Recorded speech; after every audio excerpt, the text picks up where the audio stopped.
On va parler du veuvage de l'épouse d'un maître initié, mère de jumeaux. Chez les Dans la quotas. société, non, les akélés. Ah bah, c'est pas avec les quotas. Non, mais Les tu quotas, sais ils que font le vampire partout. tu vas recommencer avec. En tout cas, quand tu vas te lancer en 15, tu sais comment te protéger, non?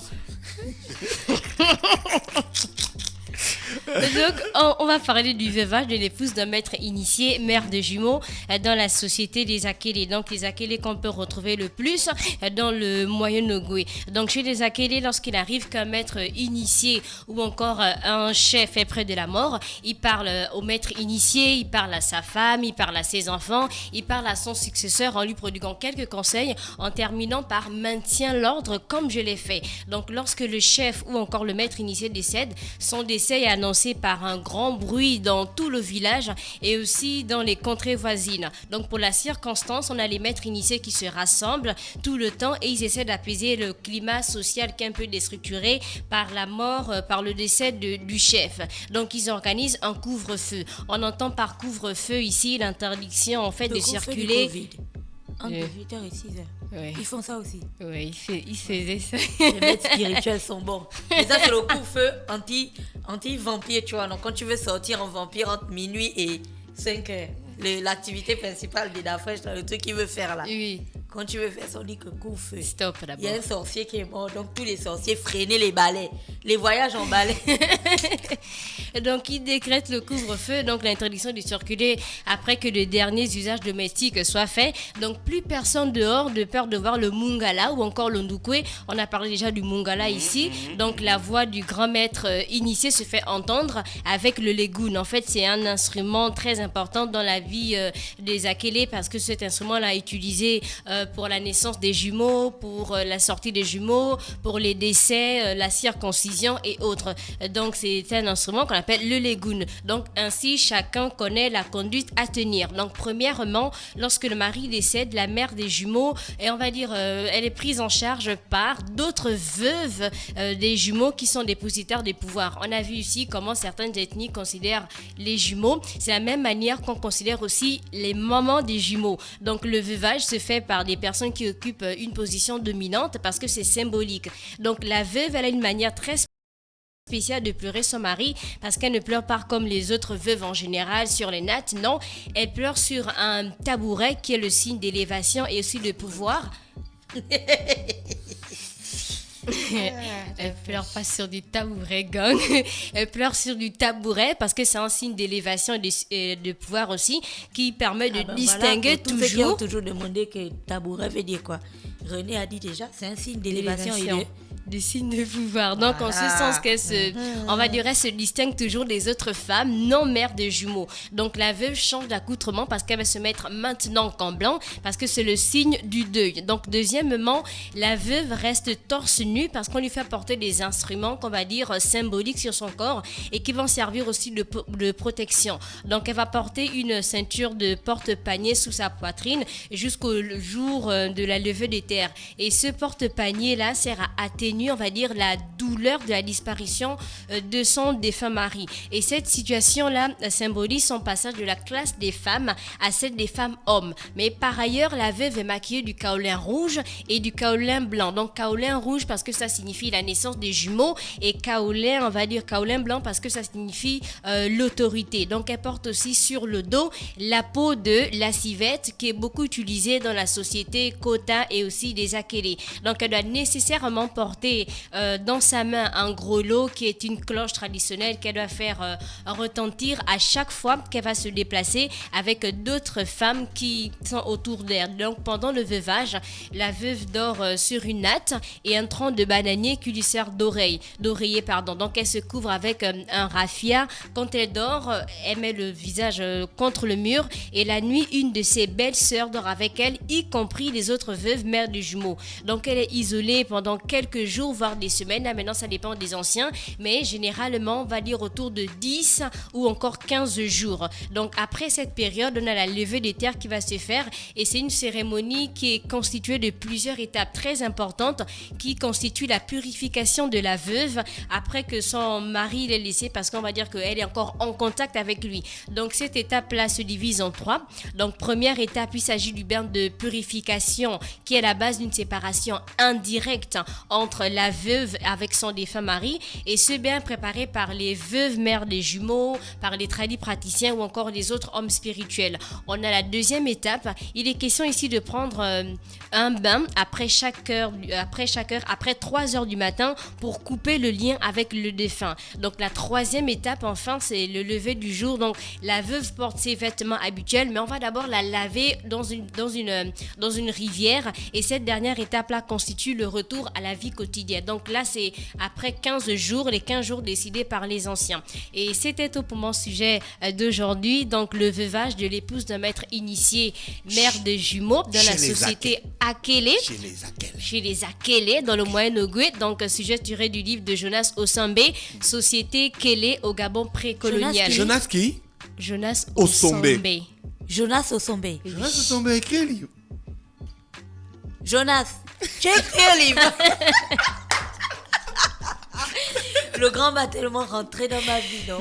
Qu'aujourd'hui, là, dès qu'on finit l'émission, d'après Jonas Osombe a écrit un livre. Je ne savais pas. C'est quoi le titre du livre? Société Kélé du Gabon précolonial. Société Akele du Gabon précolonial. Oui.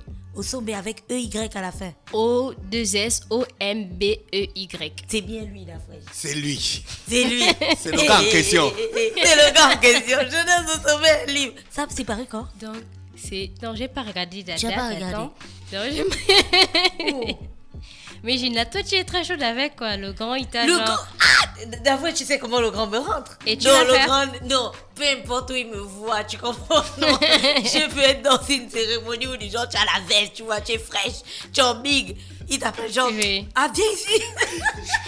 Sans le grand n'a pas de respect pour moi. Je te jure, non, là, le grand, Il est foutu avec il faut toi. que je lise ton livre. Oui. On va lire son livre. Tu as dit que c'est quoi le titre du livre? Société Kélé du Gabon précolonial, milieu de vie, société initiatique et pouvoir politique. D'accord, on va l'inviter ici à Urban FM, Jonas Osombe, j'espère que même. Est-ce qu'il est au Gabon en ce moment? Certainement. Jonas? Bonjour. Jonas, tu as écrit un livre. Tu es à l'antenne, on est en train de me parler de ton livre. René Ruth, c'est quoi le titre du livre? Société Kélé du Gabon précolonial, milieu de vie, société initiatique et pouvoir politique, des origines à 1910. Donc, ce sont mémoires de maîtrise en histoire et archéologie. Ah d'accord, Oui. Jonas. Oui. Je savais pas que tu avais publié. Non, c'est tellement quelqu'un qui avait pris, quelqu'un qui a pris une partie de mes travaux de l'université et puis qui a fait. Ah oui, je vois. C'est pas moi qui ai publié, c'est M. Yangari qui a publié. D'accord. Et moi, je ne fais que faire suivre, quoi. D'accord, ok. Donc c'est pas tes recherches. Il s'est certainement appuyé sur une partie de mes recherches à l'université. D'accord. Et voilà. Est-ce que c'est courant quand on publie les travaux des étudiants à l'université? Oui,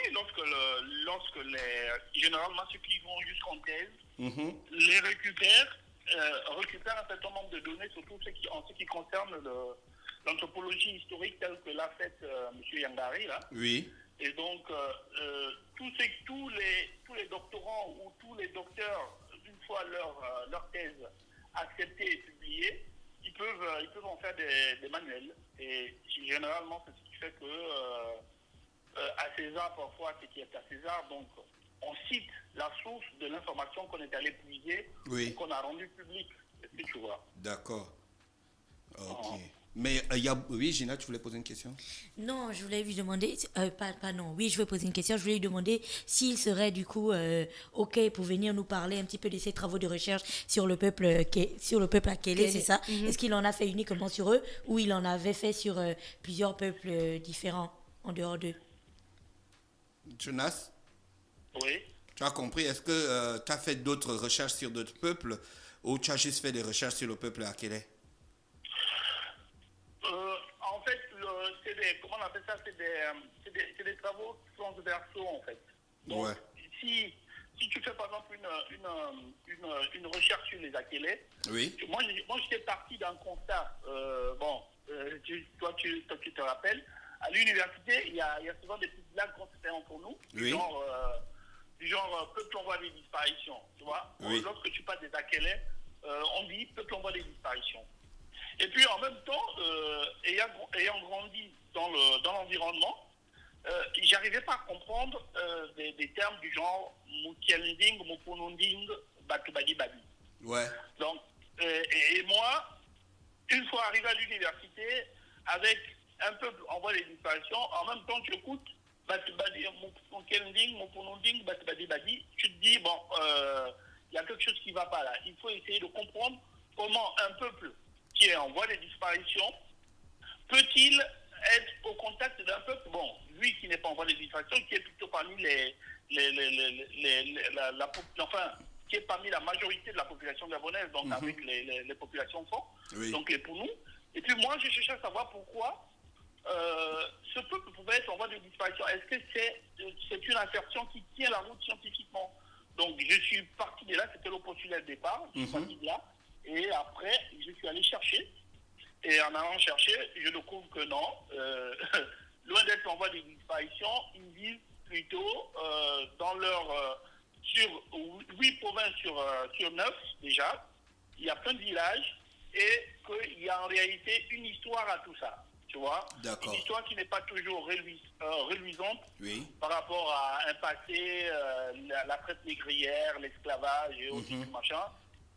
Voilà, ils ont été l'affaire de guerre. Donc les Pounous qui disent Mukelding, Mupununding, Batibadi Badi, ça veut dire la Kélé et le Pounou sont deux guerriers, tu vois. Ah, d'accord. Mais en réalité, dans l'anthropologie gabonaise, il n'y a jamais eu de guerre. Et donc moi, il fallait, partant de, comme j'étais dit tout à l'heure, du postulat de départ que les Akélés étaient en voie de disparition, il fallait comprendre pourquoi on disait et pourquoi les Pounous disaient la même chose. Disaient ce que je viens de te dire là. Donc, en cherchant, tu te rends compte que non, la guerre, c'était la traite négrière. Et donc, ils ont tellement participé à cette traite négrière en tant que livreurs aux vendeurs d'esclaves, Oui. qu'en réalité, ils étaient craints et qu'à un moment de l'histoire où la traite négrière a été abolie, les Akélés se sont fondus dans les populations qu'ils ont longtemps esclavagisées, longtemps capturées, pris en otage pour aller les revendre. Est-ce que tu vois? Ah, d'accord, ok. Partant de là, si tu veux, c'est un peuple, à la limite, qui a eu un peu